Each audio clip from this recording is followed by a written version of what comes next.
Channel आज हम पढ़ने वाले हैं थर्मल इंजीनियरिंग में टॉपिक है रिवाइज्ड कार्नोट रेफ्रिजरेशन सिस्टम। इसमें जो कि refrigeration and air conditioning system में टॉपिक है रिवाइज्ड कार्नोट रेफ्रिजरेशन सिस्टम के बारे में। इसमें जानेंगे revised Carnot cycle using vapour as refrigeration is shown in figure.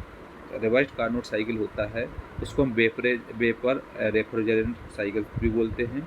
It is a reversible cycle as it consists of four reversible processes. पहली isentropic compression, isothermal heat rejection, isentropic expansion and isothermal heat transfer in the cold chamber में होता है। चार process होती हैं। पहली process होती है रिवर्सिबल प्रोसेस में, एक होती है isentropic compression, isothermal heat rejection, isentropic expansion and isothermal heat transfer. इसका पीवी और टीएस डायग्राम बना हुआ है। ये पहला जो डायग्राम है ये पीवी डायग्राम है, प्रेशर वॉल्यूम डायग्राम।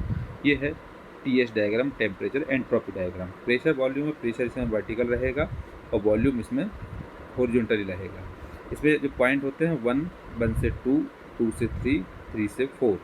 इस तरीके से रिवर्सिबल प्रोसेस होती है, मतलब ये जिस पॉइंट से जाती है उसी पॉइंट पर वापस हो जाती है इस तरीके से। तो 1 वाले पॉइंट में वॉल्यूम में V1 और प्रेशर में P1। सेकंड वाले पॉइंट में यहाँ पर वॉल्यूम V2 और प्रेशर P2।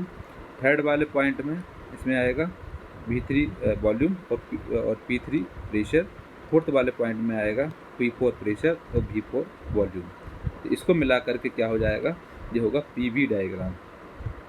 इसमें चार कंडीशन होती है। अगर हम इसमें देखें जो 1 to 2 और 3 to 4 में आइसोथर्मल होगा और 2 to 3 और 4 to 1 में एडिएबेटिक होगा। ये होता है पीवी डायग्राम, प्रेशर वॉल्यूम होगा। इसका टीएस डायग्राम बनाएंगे तो टीएस डायग्राम इस तरीके रहेगा। इसमें क्या होगा, टी मतलब टेम्परेचर रहेगा इसमें वर्टिकली और एंट्रोपी रहेगी इसमें हॉरिजॉन्टली। तो इसमें 1 2 3 4 इस तरीके से 1 से 2, 2 से 3, 3 से 4, 4 से 1। इसमें एंट्रोपी देखें तो S1 = S4 के बराबर रहेगा, कांस्टेंट है। और यहाँ पर S2 = S3 के बराबर रहेगा, दोनों कांस्टेंट है। यहाँ T1 = T2 के बराबर रहेगा और T3 = T4 के बराबर रहेगा। ये जो डायग्राम बन जाता है ये टेम्परेचर एंट्रोपी डायग्राम मतलब TS डायग्राम कहलाता है। ये PV और TS डायग्राम इस तरीके से बनाते हैं।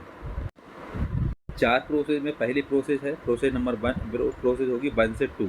1 से 2 में क्या होता है, it is an isothermal expansion process. ये कौन सी प्रोसेस होती है, आइसोथर्मल एक्सपेंशन प्रोसेस होती है। So the expansion of gas takes place in the cylinder that absorbs heat from the surroundings. Since the temperature is unchanged, the work done by the gas absorbed as heat from the surroundings। अब इसमें क्या होता है, ये जो process 1 to 2 है ये isothermal expansion process कहलाती है।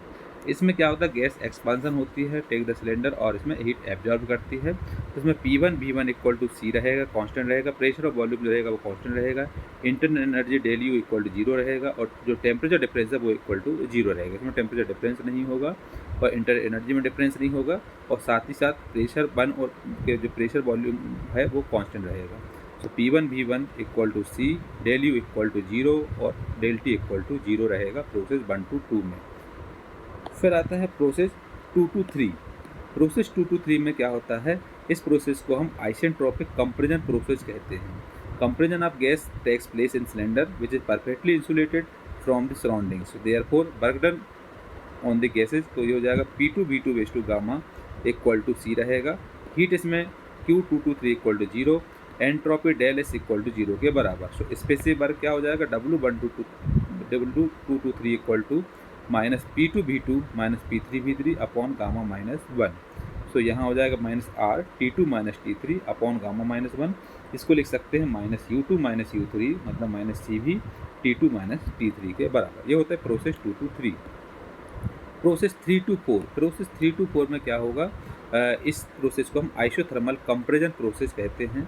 Compression of gas takes place in a cylinder which is cooled and heat is rejected to the surroundings. Since the temperature is unchanged, the work done on the gas is rejected as heat to the coolant surrounding at heat reservoir at temperature T2। इसमें क्या होगा, P3 V3 = constant रहेगा, internal energy ΔU = 0 और temperature difference ΔT = 0 के बराबर। Heat transfer in this process क्या हो जाएगा, Q3 to 4 = W3 to 4 = -P3 V3 log E V3 upon V4। इसको लिख सकते हैं minus RT3 log E P4 upon P3 के बराबर। ये 3 to 4 प्रोसेस होती है। फिर होती है प्रोसेस 4 to 1। प्रोसेस 4 to 1 जो होती है इसको हम इस प्रोसेस को आइसेंट्रोपिक एक्सपेंशन प्रोसेस कहते हैं। Expansion of gas takes place in a cylinder which is perfectly insulated from the surroundings. So the work done of the gas क्या होगा, P4 V4 raise to gamma equal to C रहेगा। जो 4 to 1 में heat रहेगी वो 0 रहेगी, तो Q 4 to 1 equal to 0। और एंट्रोपी डिफरेंस क्या होगा, 0 होगा, del S equal to 0। So let T1 equal to क्या होगा, temperature to the maintain in the refrigerator, और T2 इक्वल टू रहेगा temperature at the atmosphere to which the heat is rejected. So in cyclic process क्या होगा, integral Q equal to integral W के बराबर। So W net work done equal to integral W equal to integral Q। So heat rejected minus heat absorb होगा, QR minus QA। Heat rejected क्या होगा, T2 H2 minus S1, और यहाँ होगा minus T1 H2 minus S1। जिसमें common ले लेंगे तो यहाँ आ जाएगा T2 minus T1 H2 minus S1 के। सो कोएफिशिएंट ऑफ परफॉर्मेंस का फार्मूला होता है QA अपॉन WP।